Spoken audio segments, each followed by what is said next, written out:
Hi friends, hepatitis virus గురించి చెప్పుకుందాం. ప్రపంచ ఆరోగ్య సంస్థ దీనిపైన అందరికీ అవగాహన కల్పించండి అని చెప్పేసి అంటుంది.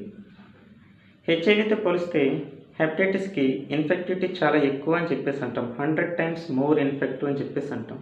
అంటే దీని అర్థం ఏంటంటే తొందరగా సోకుతుంది. ఒకరికి హెపటైటిస్ ఉందనుకోండి, వేరే వాళ్ళకి తొందరగా అంటుకుంటుంది.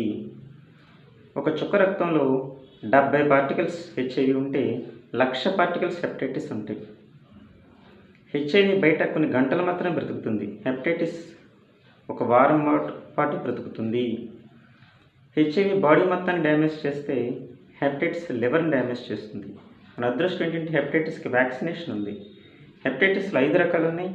A, B, C, D, E అని చెప్పేసి. BCDని ఒక పక్కన చెప్పుకుంటాం, ఏని ఈని ఇంకొక పక్కన చెప్పుకుంటాం. ఈ ఏ కంటామినేటెడ్ వాటర్ వల్ల వస్తుందని చెప్పేసి అంటాం. అంటే మీరు బయట ఫుడ్స్ తిన్నారనుకోండి, సరైన వాటర్ యూస్ చేయడు వండడానికి, అంతేకాకుండా చేతులు ఏవి కడుక్కోడు. అలాంటప్పుడు ఏ కానీ ఈ కానీ సోకే ఛాన్స్ ఉంది.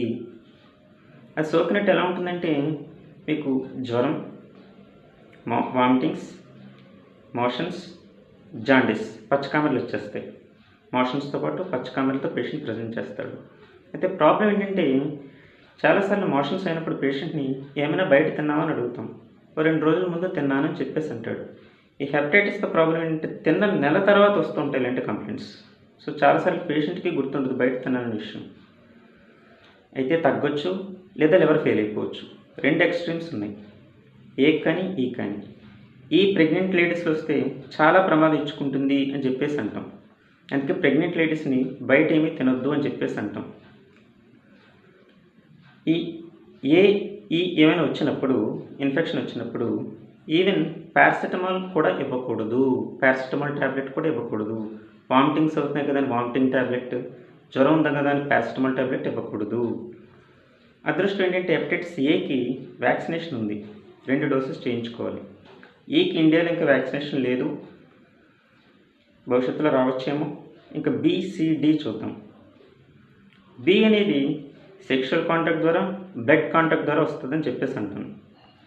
బ్లడ్ కాంటాక్ట్ అంటే అదే నీడిల్స్ షేరింగ్, ఇంకొకటి రేజర్ షేరింగ్. మీరు బయట గడ్డం గీయించుకున్నా, లేదా టూత్ బ్రష్ షేరింగ్.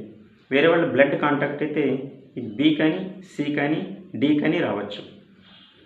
అయితే B సెక్షువల్ కాంటాక్ట్ ద్వారా కూడా వస్తూ ఉంటుంది. C అయితే సెక్షువల్ కాంటాక్ట్ ద్వారా రాదు. సపోజ్ ఒక పేషెంట్కి హెపటైటిస్ C ఉందంటే ఇది సెక్షువల్ కాంటాక్ట్ కాదు అని చెప్పేసి అంటూ ఉంటాం. B వస్తే తగ్గిపోతుంది, లేదా మనతో పాటు జీవితాంతం ఉంటుంది. 15 to 25% క్రోనిక్ అయిపోతుంది, అంటే మనతో పాటు ఉండిపోతుంది. ఇంకా 15 నుంచి 25 మంది పేషెంట్స్లో, 100 మందిలో. C అయితే 90 మంది పేషెంట్స్లో జీవితాంతం ఉంటుంది.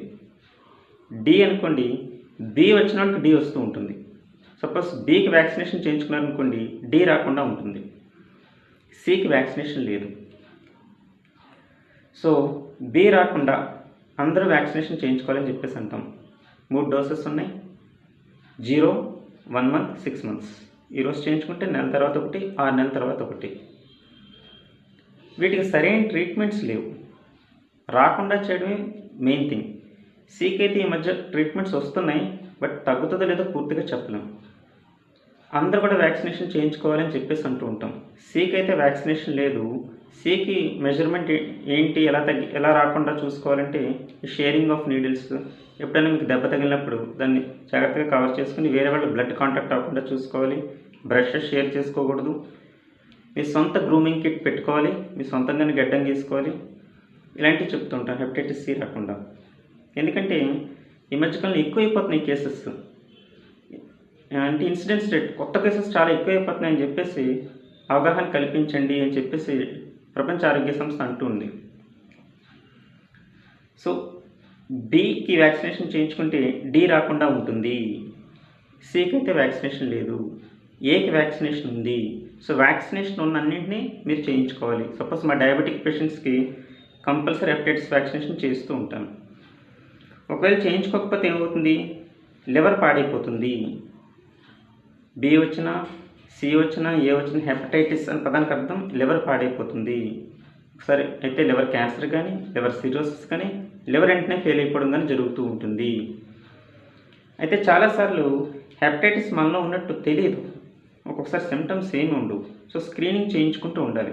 సపోజ్ మీరు బ్లడ్ ఇవ్వడానికి వెళ్ళినా, ఏదైనా సర్జరీకి ఏదైనా పోస్ట్ చేసినా కంపల్సరీ మేము స్క్రీనింగ్ చేస్తూ ఉంటాం. హెపటైటిస్ ఏమైనా ఉందా అని చెప్పేసి, లేదా పచ్చకామెరతో ప్రజెంట్ చేసినప్పుడు, జాండీస్తో ప్రజెంట్ చేసినప్పుడు ఇది హెపటైటిస్ వల్ల వచ్చిందా అని చెప్పి స్క్రీనింగ్ చేస్తూ ఉంటాం.